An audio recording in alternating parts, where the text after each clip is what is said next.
Annalee Bartels, who another name like Kirsten Conway that seems like she's been around here forever, coming off a win at the Northland Invitational on Saturday, two-time state medalist, ranked in the top 5 in 1A.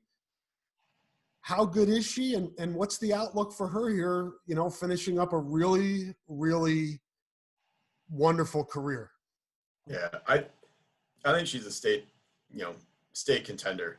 I really do. I mean, I mentioned the soul. I've interviewed for her before. She's really fun to interview. She's a really easy to root for. Yeah, that's what she is in such an incredible story too. I talked to her last year at the state qualifier.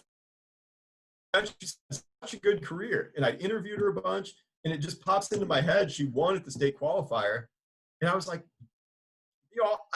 I said, I can go back and check this, but which other meets did you miss? She never won.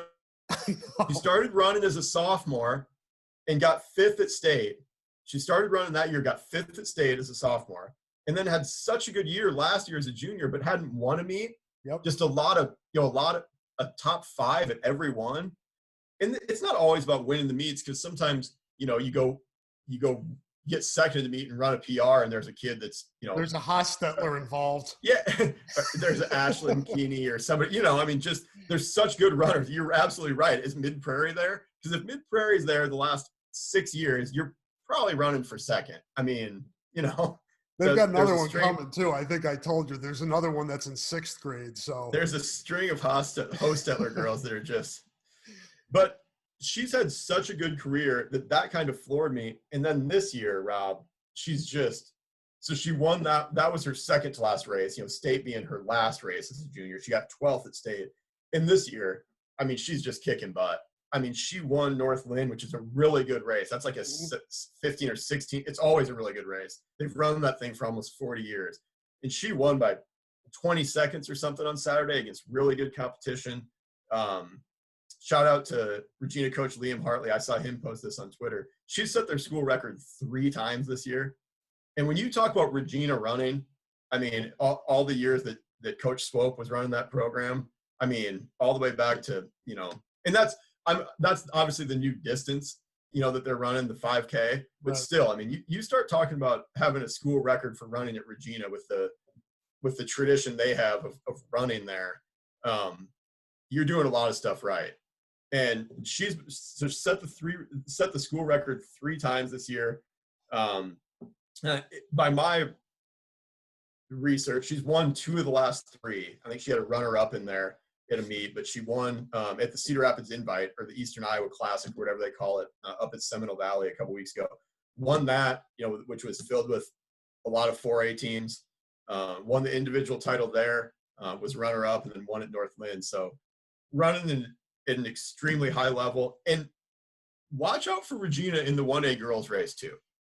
At state, they've been top 5. Maybe they dropped to 7th or 8th 1 week in the rankings. And I know me and you have talked about this. A lot of respect for the coaches that rank cross country. They take time out of their schedules to do that for the Iowa Association of Track Coaches.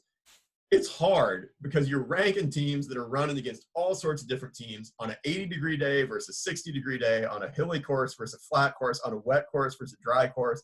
They take in all this information and they try to put rankings together the best they can. And this year, you have Iowa City schools competing or not competing and all those things. But Regina, and you know this because you're at a lot of these meets, you go to a lot of these meets and you're like, oh, Regina was 6th.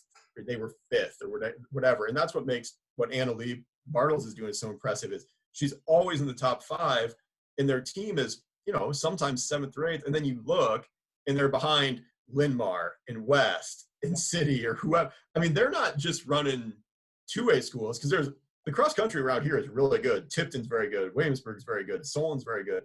They're not just at meets with those teams. They're at meets.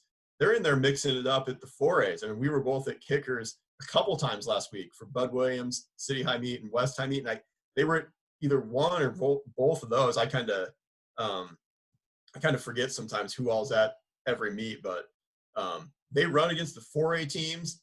I mean, they'll run.